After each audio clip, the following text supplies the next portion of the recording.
تضحك زغزغه اهو. تمام، دي بتتسلخ كلها، تمام، تسلخها كلها وتتقطع بعد ما تسلخ جزل، والجزل دي هتتقلي، تمام، يتعمل في الشوربه، يتعمل صينيه. صباح الفل عليكم. النهارده يا جماعه هعمل لكم شوربه السمك. شوربه السمك دي يا جماعه بالذات دايما بحس ان هي مظلومه جدا عندنا في مصر، معرفش ليه. يعني دايما شوربه اللحمه وشوربه الفراخ واخدين صيت جامد قوي، وشوربه السمك تقريبا ما حدش بيتكلم عليها، مع ان احنا عندنا بحر ابيض وبحر احمر، يعني عندنا كل انواع السمك اللي ينزل منها شوربه.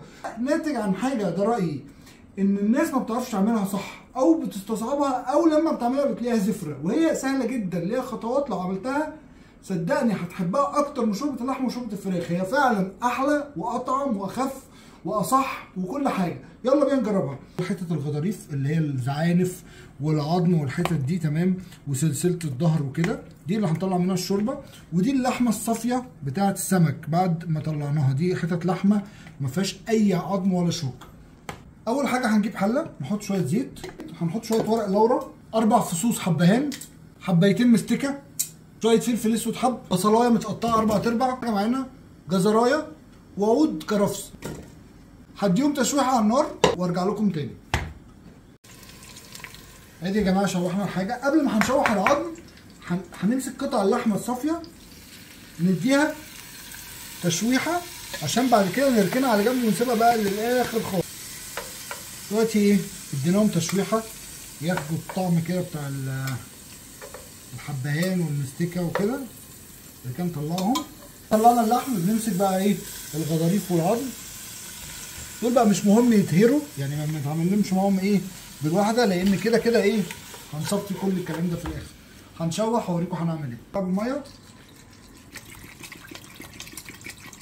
اول ما تغلي هنوطي النار خالص، نخليها شمعه بحيث ان الشوربه تبقى مش بتغلي الدرجه اللي قبل غليان، اللي بيقولوا عليها سيمرنج، اللي هي بتبقلل بالراحه خالص، وتغطيها وتسيبها بقى ساعه ونص، ساعتين. كل ما تسيبها كل ما شوربه السمك هتبقى احلى. يا جماعه خلاص فات الساعتين على نار هاديه زي ما قلت لكم خالص، عذبناها.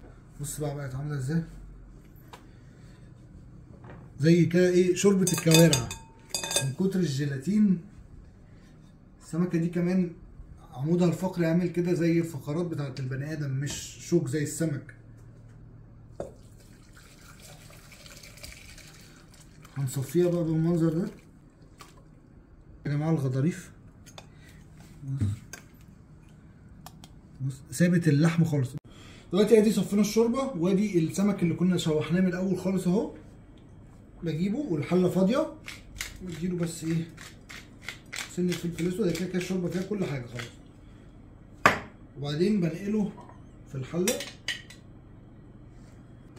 واروح نازل عليه بالشوربه بتاعتنا. الشوربه يا جماعه بص شوربه كوارع، انا دقتها طعمها دسم والله. مش هتتخيلوا ان انا مش حاطط مرقه ولا ماجي ولا اي حاجه من الحاجات دي، اكنه مليان مرقه. العظم ده يا جماعه عظيم، لازم تجربوها. هنسيبها بقى ايه تغلي كده عشان السمك يكمل سواه وياخد من طعم الشوربه 10 دقايق، وبعد كده هندوق.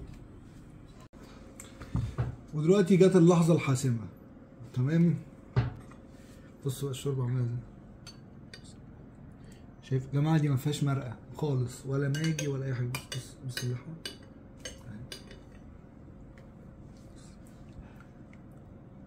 انا بعمل دايت، ودي بقى اكله تحفه للدايت، يعني هتخس عليها كل حاجه. يلا بقى ندوق كده.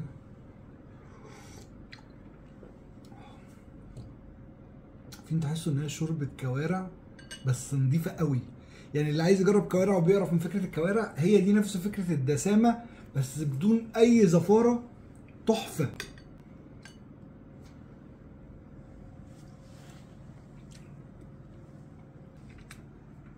سمكه المحرات دي طعمها بالظبط الفراخ بالملي،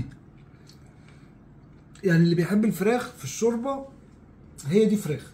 دي مستحيل، ولا التكتشر ولا الطعم ولا الريح، هي فراخ. يلا باي باي.